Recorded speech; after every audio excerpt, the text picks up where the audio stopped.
Hello everyone. तो आज का जो ये वीडियो है this is regarding CSIR UGC net examination 2024। तो सबसे पहले तो जो इन्फॉर्मेशन है वो ये है कि जो फॉर्म्स है वो आउट हो चुके हैं। आप NTA की ऑफिशियल साइट पे जाके फॉर्म को फिल कर सकते हो।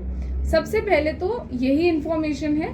द सेकेंड थिंग इज आज हम बात करेंगे अबाउट CSIR नेट। सबसे पहली चीज है कि इसका सिलेबस क्या है।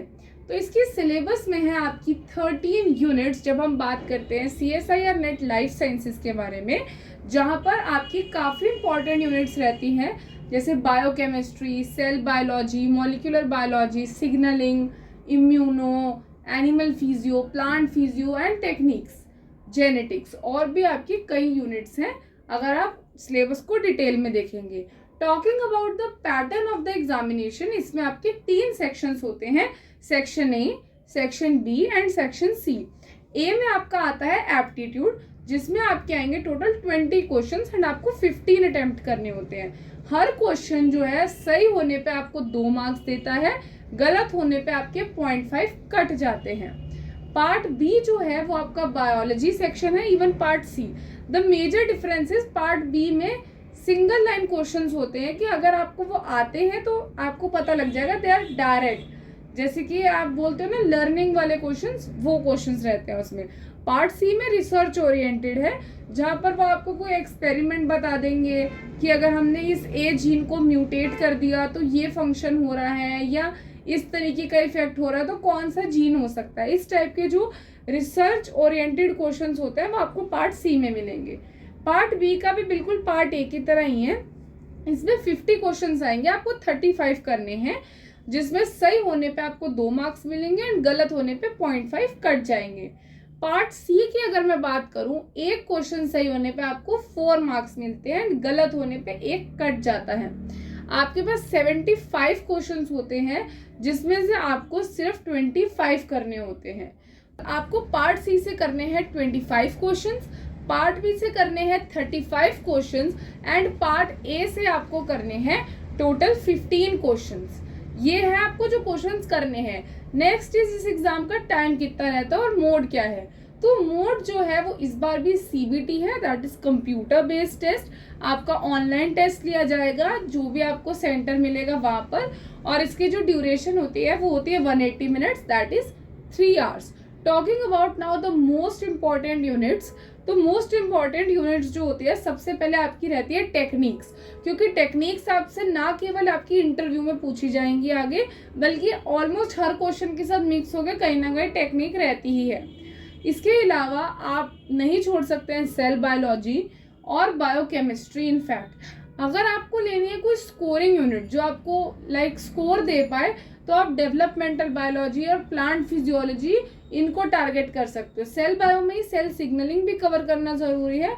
ऑल्सो आप कुछ पोर्शन मॉलिक्यूलर का और कुछ पोर्शन जेनेटिक्स का भी करके जाएंगे, तो आप अच्छे जो है मार्क्स लेकर के आ पाएंगे। एनिमल फिजियोलॉजी और डाइवर्सिटी जो है वो काफ़ी ज़्यादा वास्ट है, अगर आप उसको नहीं भी कवर करेंगे तो आपके पास, लेकिन इतनी चॉइस होनी चाहिए। अगर आपको JRF क्लियर करना है तो आप कोशिश करें कि आप 9 to 10 यूनिट्स तो टारगेट करें।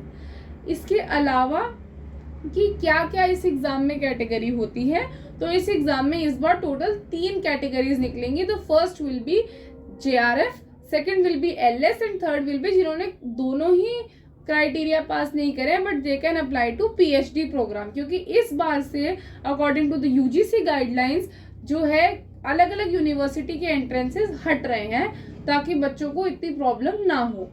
तो ये था कि आपकी क्या क्या कैटेगरीज रहेंगी। नाउ क्या क्या कट ऑफ जाती है। तो अगर आपको JRF क्लियर करना है तो एक सेफ स्कोर होता है आपका 115 to 120 आउट ऑफ 200। अगर आपको क्लियर करना है LS, एक सेफ स्कोर होता है 100 के अराउंड आउट ऑफ 200। अगर आपको जो है जो तीसरी कैटेगरी है वो इस बार पहली बार आई है, सो आई थिंक अबाउट 90 या 85 इसके अराउंड वो कट ऑफ जा सकती है। तो ये था आपका कट ऑफ का क्राइटेरिया। अब अगर हम बात करें कि वैसे एग्जामिनेशन में हर कैटेगरी के लिए अलग कट ऑफ जाती है। जनरल के लिए सबसे हाईएस्ट कट ऑफ जाती है, followed by EWS, OBC, SC, ST and PWD।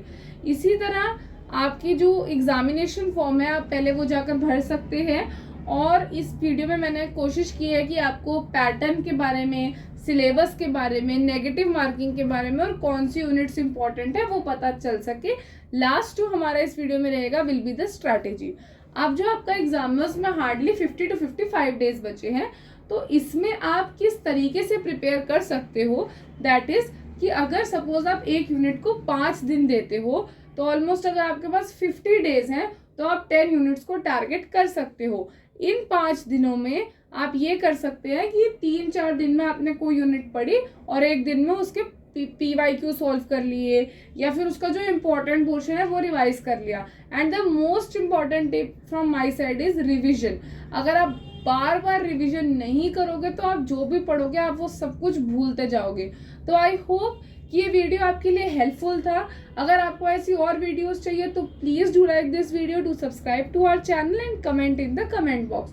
Also अगर आपको CSIR नेट की प्रिपरेशन करनी है within 2 months for the upcoming, या फिर जो दिसंबर में आएगा, या फिर आपको नोट्स चाहिए for BSc, MSc, PhD entrances, also for the upcoming CSIR net, तो आप मुझे कॉन्टैक्ट कर सकते हो मेरी Gmail ID पे।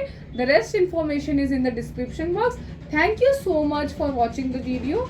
आई होप आपको इससे काफ़ी ज़्यादा इन्फॉर्मेशन और काफ़ी ज़्यादा सीखने को मिला होगा। So thank you very much.